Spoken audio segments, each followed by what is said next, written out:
आज के वीडियो में लसीका अथवा लिम्फ को चित्र सहित समझाएंगे। तो पूरी जानकारी के लिए मेरा पूरा वीडियो लास्ट तक देखिए और यदि अभी तक हमारे चैनल को सब्सक्राइब ना किया हो तो सब्सक्राइब जरूर कर लीजिए। चलिए शुरू करते हैं। देखिए, जो हमारा शरीर होता है, जो हमारी बॉडी होती है, इस पूरे शरीर में दो प्रकार के तरल पदार्थ पाए जाते हैं या दो देह तरल पाए जाते हैं या बॉडी फ्लूइड पाए जाते हैं। कौन कौन से? एक तो रुधिर तरल पदार्थ होता है और दूसरा लसीका तरल पदार्थ होता है। अब इसमें से जो रुधिर है, रुधिर को दो भागों में बांटा गया था, प्लाज्मा और रुधिराणु। तो इन सब के बारे में मैंने फुल लेक्चर अलग अलग वीडियो अपलोड किया है, चाहे वो प्लाज्मा हो, चाहे रुधिराणु हो, चाहे लाल रुधिराणु हो, चाहे श्वेत रुधिराणु हो, चाहे रुधिर प्लेटलेट्स हो, इन सब के अलग अलग वीडियो अपलोडेड हैं और एक एक संपूर्ण जानकारी समझाई हुई है, कोई भी जानकारी बची नहीं हुई। अगर इन सब पर आप वीडियो देखना चाहते हैं तो चैनल में अपलोडेड है, आप लोग जाकर के देख सकते हैं। अब बची है लसीका अथवा लिम्फ।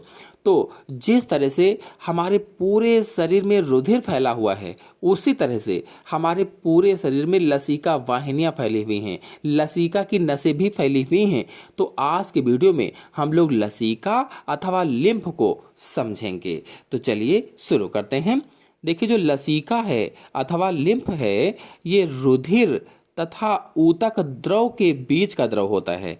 यानी जो लिम्फ है, ये ब्लड तथा टिश्यू फ्लूइड के बीच का द्रव होता है या फ्लूइड होता है और इसे छना हुआ रुधिर कहा जा सकता है। छना हुआ रुधिर क्यों कहा जाता है इसे?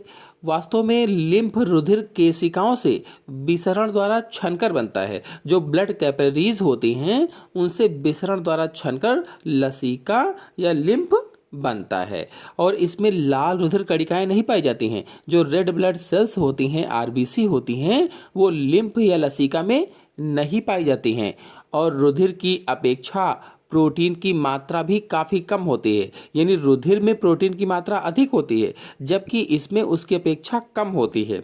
क्यों कम होती है? क्योंकि रुधिर केशिकाओं की दीवारों से छनते समय रुधिर प्रोटीन्स की अधिकांश मात्रा रुधिर में ही रह जाती है। यानी जब ये छन रहा होता है तो रुधिर केशिकाओं की दीवारों से छनते समय जो रुधिर की प्रोटीन्स होती है वो अधिकांश मात्रा उसकी रुधिर या ब्लड में ही रह जाती है।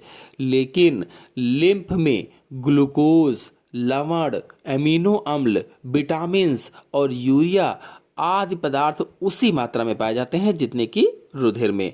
यानी उसके अलावा ग्लूकोज है, लवण है, एमिनो अम्ल है, विटामिन्स है, यूरिया है, ये सभी पदार्थ बिल्कुल रुधिर की तरह से ही पाए जाते हैं, लेकिन प्रोटीन की मात्रा थोड़ी सी कम होती है। और ऑक्सीजन, कार्बन डाइऑक्साइड, पोषक पदार्थ तथा यूरिया आदि लिम्फ में से होकर रुधिर और ऊतक द्रव में आते रहते हैं। जो ऑक्सीजन है O2 है, जो CO2 है, जो अन्य पोषक पदार्थ होते हैं, जो यूरिया है, ये सब क्या करते हैं? ये लिम्फ में से होकर या लसीका में से होकर रुधिर और ऊतक द्रव में आते रहते हैं और लिम्फ रुधिर के समान जम नहीं सकता है। जो लिम्फ होता है ये जमता नहीं है, इसका थक्का नहीं बनता है, जबकि रुधिर का थक्का बन जाता था। चलिए जानते हैं कि लसीका अथवा लिम्फ के कार्य क्या क्या होते हैं। तो देखिए, पहला कार्य है यह ऊतक द्रव को रुधिर प्रवाह में पहुंचाकर रुधिर के आयतन को स्थिर बनाए रखता है। जो ऊतक द्रव है, ऊतक द्रव को रुधिर प्रवाह में पहुंचा देता है, इस तरह से रुधिर के आयतन को निश्चित बनाए रखता है। फिर अगला है लिम्फोसाइट का निर्माण करता है। जो हमारे शरीर में प्रतिरक्षा तंत्र की कोशिकाएं होती हैं, सुरक्षा तंत्र की कोशिकाएं होती हैं, लिम्फोसाइट इनका निर्माण भी करता है। फिर अगला है जीवाणुओं को नष्ट करता है। अब जाहिर सी बात है, प्रतिरक्षा तंत्र की कोशिकाओं का निर्माण कर रहा है तो जीवाणुओं को नष्ट भी करेगा, बैक्टीरिया को नष्ट भी करेगा, खत्म भी करेगा। फिर अगला है आंत में पाई जाने वाली लसीका वाहिनियां वसा की बूंदों को रुधिर में पहुंचाती हैं। जो आंत में लसीका वाहिनियां पाई जाती हैं, भाई जिस तरह से हमारे बॉडी में पूरा नसें फैली हुई हैं ब्लड की, वैसे ही लसीका की भी फैली होती हैं। तो आंत में जो लसीका वाहिनियां पाई जाती हैं, ये वसा की बूंदों को रुधिर में पहुंचाती हैं।